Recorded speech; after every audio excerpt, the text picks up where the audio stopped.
Like, comment, and subscribe. Our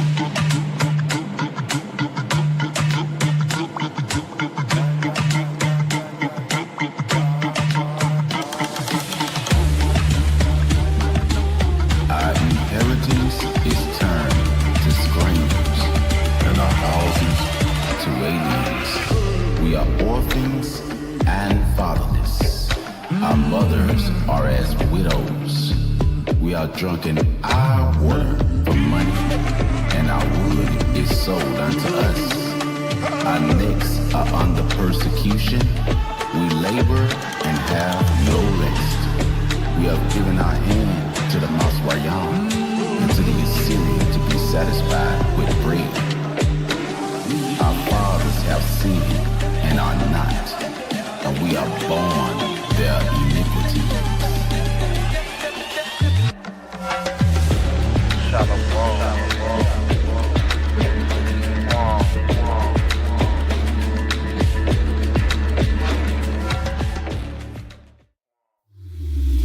Listening to the word with Yahweh. Guam Yahamadah, Wayasharala. Mixing it up live.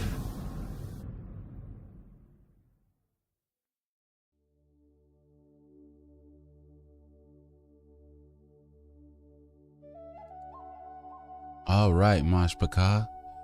Thank y'all for coming today. I'm sorry for the upset earlier, but I have a unique message that I want to bring today. Open up my screen. Have a unique message I want to bring to y'all today. I believe that you're going to really enjoy this right here. I'm gonna open up my window and let y'all see what I got. All right. I want to say shalom to the family coming into the chat. Hope you enjoy yourself today. Hope you enjoy yourself. Aman. I have an awesome message for you. Awesome. All right. So as I get this set up, I'm gonna pull this in the back.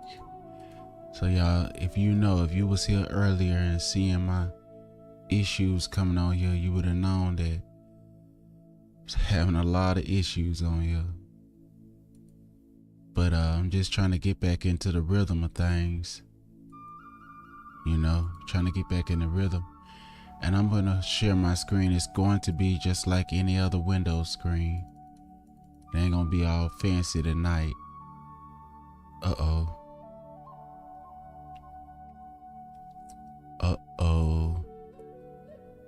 Having issues again. Yahweh. Come on.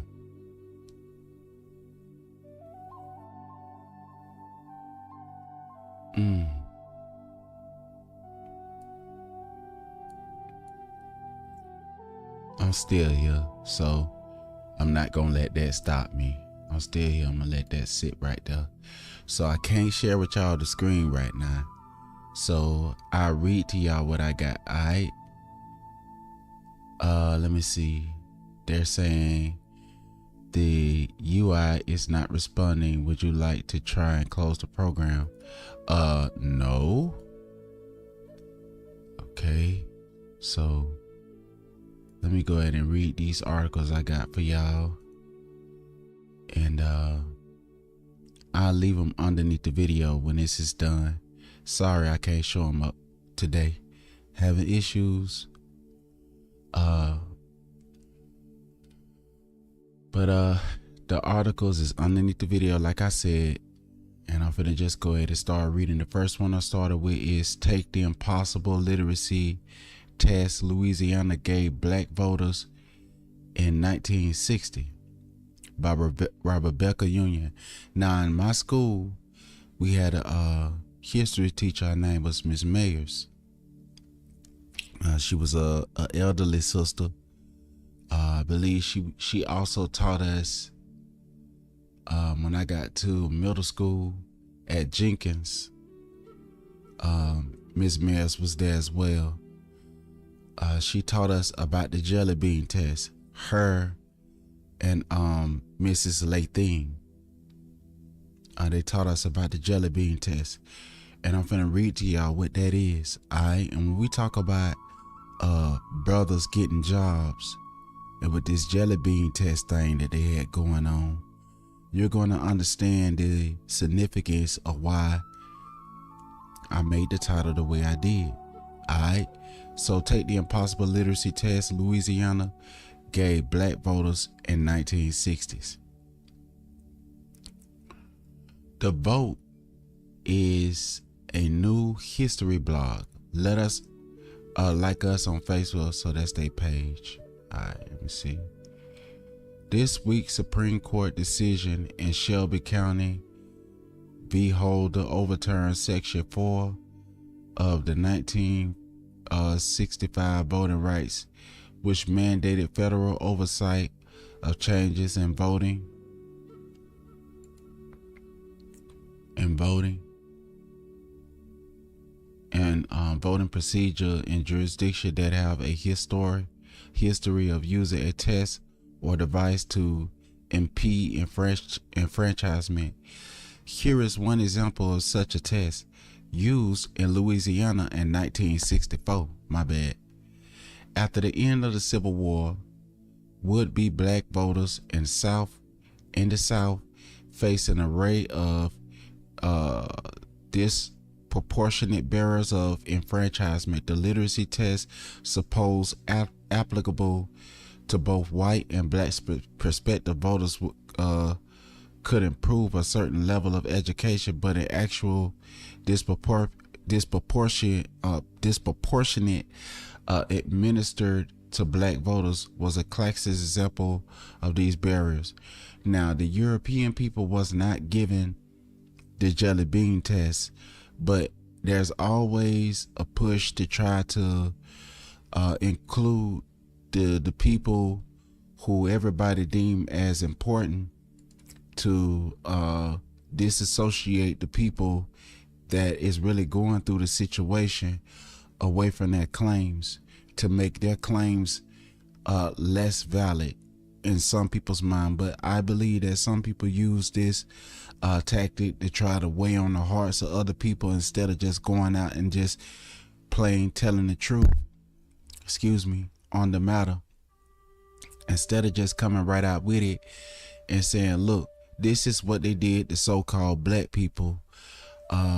People try to add other people in there, and then you have a erosion of conflicts that come about, like we have right now with the Essence Fest, with other people saying, well, I was here too, well, I'm this and I'm that, and clouding the situation, making it difficult for us to come to a sound resolution, trying to put everybody in the same category because other people could help you in standing firm in what you're trying to accomplish. But let me go ahead and read the website of the Civil Rights. See that say Civil Rights Movement Veterans, which collects materials related to civil rights, hosts a few samples of actual literacy tests used in Alabama, Louisiana, and Mississippi during the 1950s and 1960s. In many cases, people working with the movement collected these in order to use them in voter education, which is how we ended up with this documentary evidence update. The test, a word process transcripts of original, was linked to by Jeff Swartz, who worked with the Congress of Racial Equality in Iberville, and I don't want to read all that, mess it up. But anyway, as we see, the people who benefited from the civil rights and all of that was not the people that was trying to get help, but everybody else benefited from it. So now when you go to the job market, even with the DUI program that was supposed to be, according to what people say, set up for so-called Negroes, descendants of slaves, and what we call ourselves denounce, some of us today, FBA, Foundational or First Black Americans, or whatever, however we want to see it. Freedmen. When we started mixing everybody in, then everybody else started taking. You know what I mean? So we have to be men and take the stance in this and say, all right, every other man step back.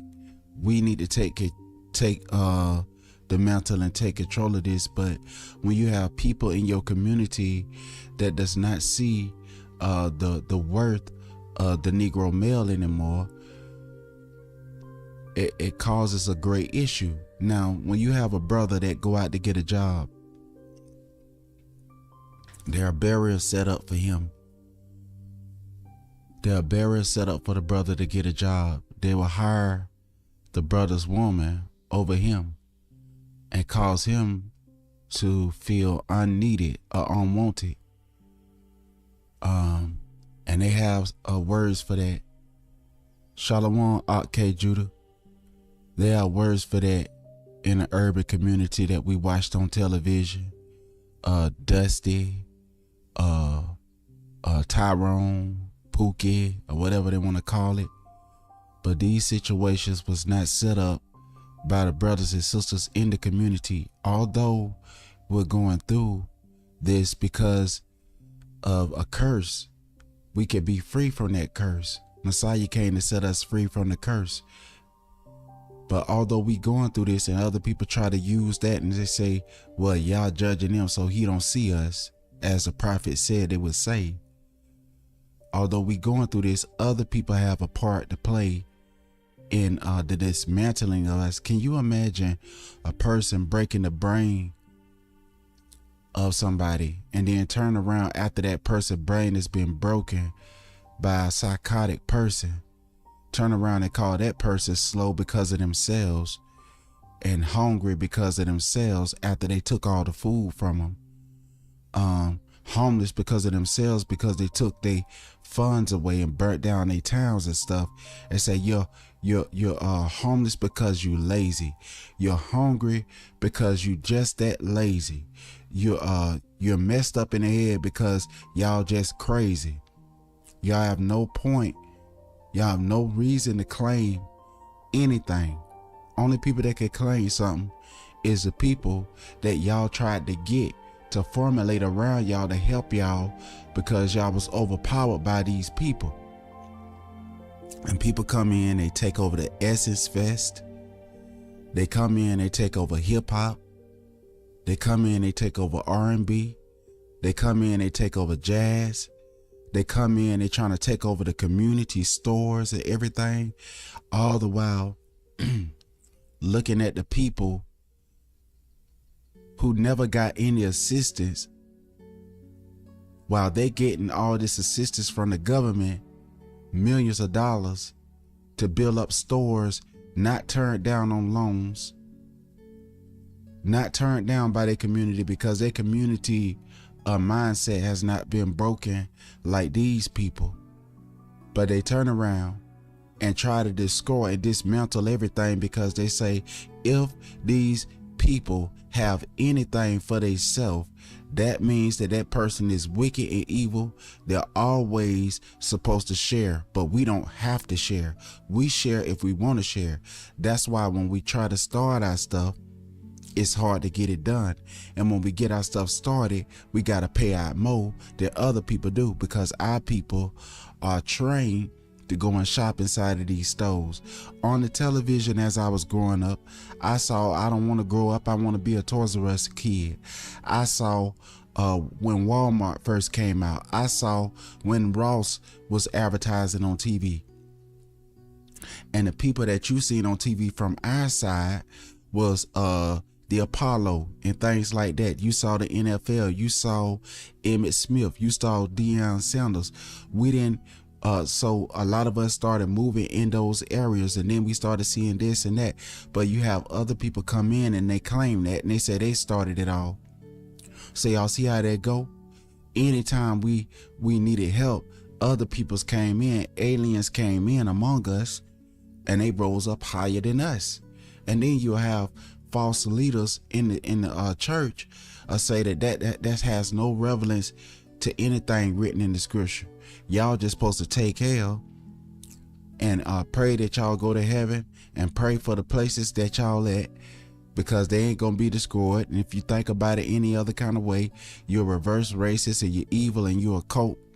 But the Bible speak about the destruction of the world as we see it, and a new heaven and a new earth coming down. But people with the mindset of religiosity, they don't see that. They see I'm a Panamanian, they see I'm a Bahamian, they see I'm a West African, they see I'm a South African, I'm a East African, I'm a Black European, I'm you know what I'm saying? They don't see themselves in the lens of the prophets.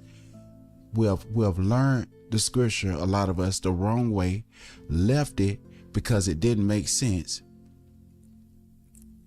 Some of us have become atheists because we didn't understand what the scripture was saying. Even though some of us claim that we have knowledge, we don't have knowledge because we reject knowledge. How do we know more than our fathers knew? Now, do y'all remember that time when Nicki Minaj was talking about the Barbie doll, right?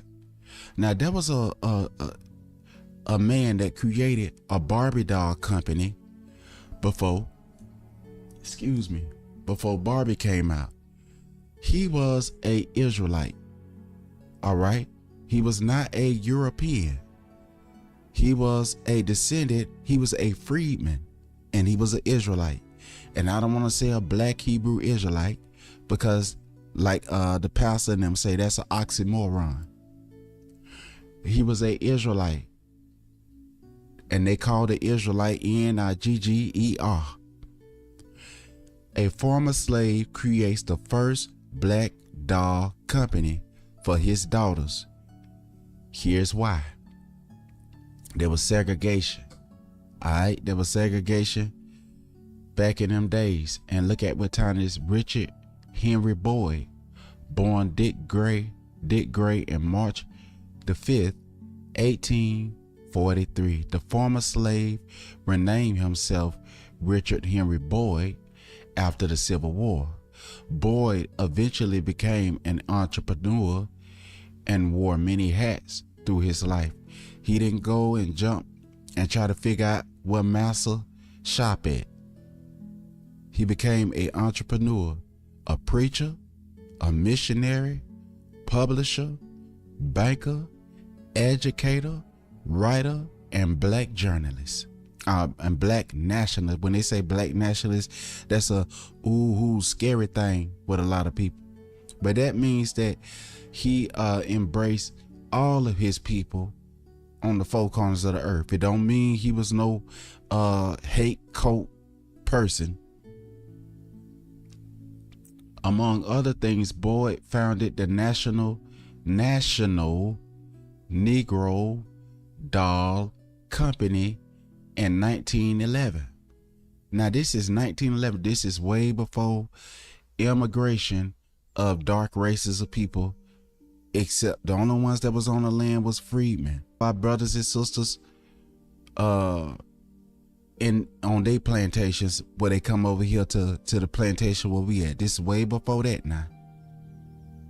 Among other things, Boyd founded the National Negro, you see what he called it, Negro Doll Company in 1911. According to portraits of, and they put African American life since 1865. But you see, back then they called themselves Negro, and they didn't call themselves African American. That was a new thing that was instituted in. Not to saying I'm hating on my brother and sister in those colonies that call themselves African, and in the place that are Europeans people named Africa, and that's they LLC. Life since 1865. Edited by Nina Majaki. Founded with money from the National Baptist Publishing Board. Profits. Boyd Company manufactured and distributed black dolls. through the Marcus Garvey and the Universal Negro Improvement Association, are often credited with the popularization black dolls in the years following World War I. So the Negroes, the freedmen, fought in World War I, and we did a study on that before. The Negroes that call themselves FBA now today, they're the descendants. And a lot of our people don't want to call themselves FBA because we don't understand what it's all about. But anyway, if we say freedmen, freedmen, descendants of slaves that was on the Northern American plantation, does not mean we think we better than our brothers and sisters on the Caribbean plantations or the African plantations or even the European plantations. But what we're saying is that this was the story, this was our suffering, that we went through it over here. And we want to tell the truth and be honest with ourselves as much as we could be with our situation. All right, the dolls in the years following the World War I, Boyd was in fact the first to market mass-produced black dolls to Negro American customers, to Israelite American customers. He initiated, because that was his LLC, but it belonged to the freedmen. When he had an LLC, it belonged to the freedmen. Everybody ate off of that.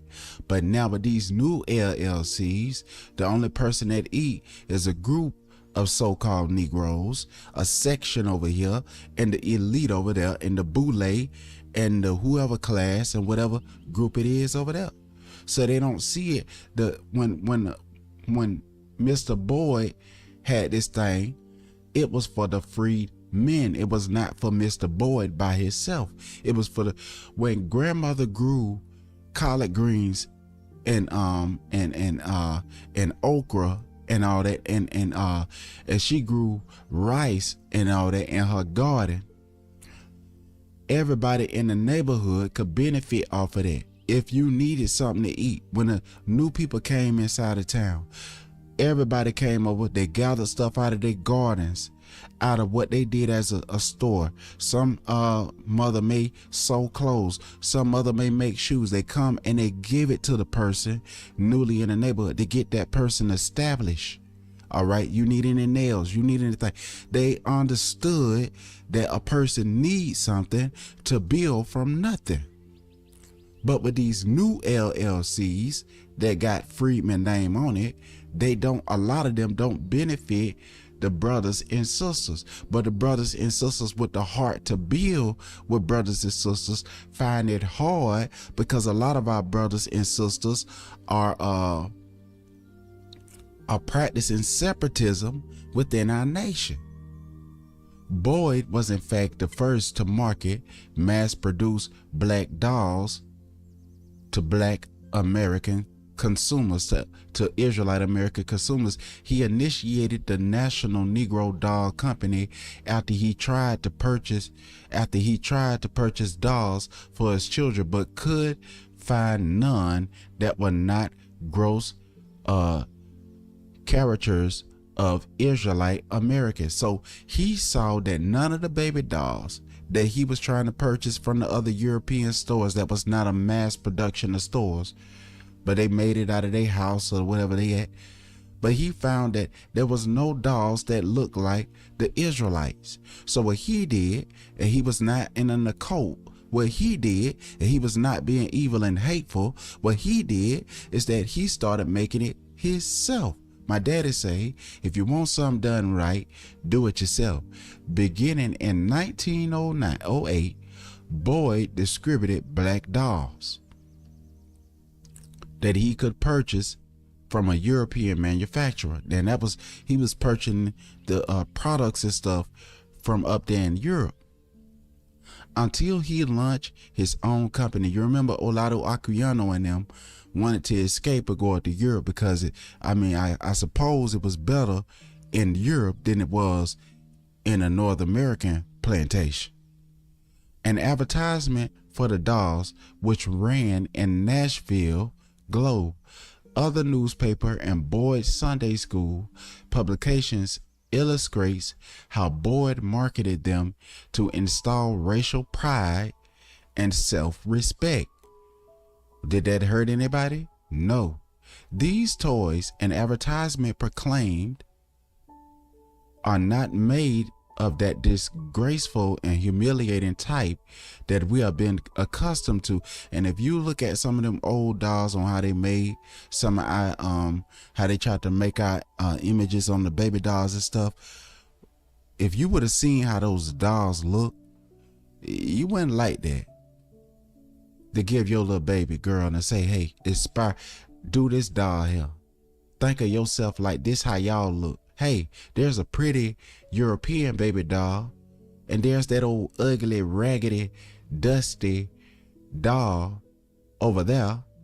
Give that to the little girl and let her look at the European girl, have confidence in herself, looking at them Barbie dolls, looking at them dolls that they got, right? Now, there was something that happened with the European lady that built the Barbie doll company. And I don't know if I'm finna get to that today, but that was during the time of segregation and all that. And she decided to lend a hand by making Barbie dolls with Israelite features, right? In an Israelite color. She decided to do that. And so that's why you had the black Ken and you had the white Ken. You had so you had that, right? They represent the intelligent and refined Negro of today, rather than the type of toy that is usually given to the children, and as a rule used as a scarecrow. So you know them. If y'all ever seen the scarecrow on the farm, it's something packed up. On the farm is packed up with hay, something that the horse eat, or but a lot of times it may be that, but it be packed up with cotton, because you know how people knew how to pick cotton. So it was either packed up with cotton with an old pillowcase or old potato sack or something. My grandmother used to have them dolls in there, so we know how they look. It looked like a hoodoo doll, but it wasn't a voodoo doll. It was a baby doll. Now, I asked my grandma about that, and she say, baby, that was our baby doll. I say, grandma, that looked like a voodoo. And she said, no, baby, that was our baby doll. The dolls Boyd explained were to teach the people that they may teach their children how to look upon their people. So it was a act of love that they created these dolls, not to see the European people. They had the money, they had free labor handed to them, they had all the wealth, they had everything, so they can make the pretty and prestigious dolls. So when this brother just now, he was born into slavery, decided to create a company from scratch, and got in contact with some European people over there in Europe. I don't know how he did it, but he did. And they started giving him the materials to make the baby doll.